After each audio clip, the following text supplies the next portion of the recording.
Latin heartthrob Enrique Iglesias knows a thing or two about making hit music.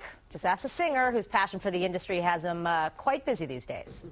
Do you know what it feels like to be the last one to know the lock on the door has changed?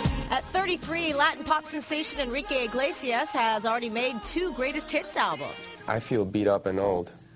I can't believe that. Iglesias, who released his Spanish greatest hits album in March, didn't waste any time putting out an English version. Well, right now I was working on my next English album, and I had some new songs that I could incorporate in it. So the label and I decided that it was a good time.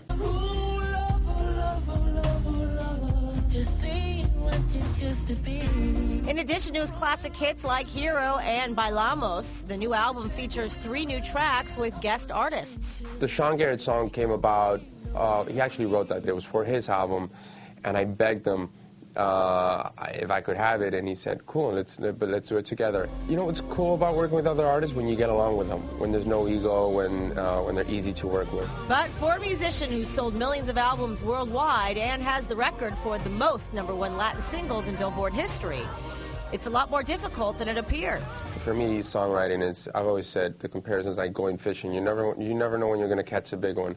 So you go in the studio and you hope for the best. There's one thing I don't want to do is repeat myself when I make albums, because at the end of the day, you know, you want to take a chance. Even with his success today, Enrique says his greatest accomplishment was signing his first record contract at 18.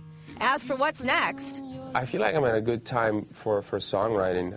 That's always been my biggest passion, and right now I feel inspired. Somebody wants you, somebody needs you, somebody dreams about you every single night. Aww. All right, Enrique's greatest hits album is in stores now. No, I'm just, you know, the face, the yearning in his face, the love. And I do miss that mole, mole, mole, mole. I know. Why don't you do, huh? You know what? Okay, I have to his credit, it must be for health reasons that he had Yeah. removed. I don't know, but he should have. Wasn't that the funniest thing? The mole was like this small, and by the end of the night, it was like this big. They were making fun of him. They're like, mole, mole, mole, mole, mole. Was that Saturday Night Live? That would make me get rid of one. Absolutely. All right, let's get back to work. Hold on. Read your script, will you? Okay, still to come on the CW11 Morning News, suing over the iPhone. Why one user is all hung up on the Apple and the AT&T.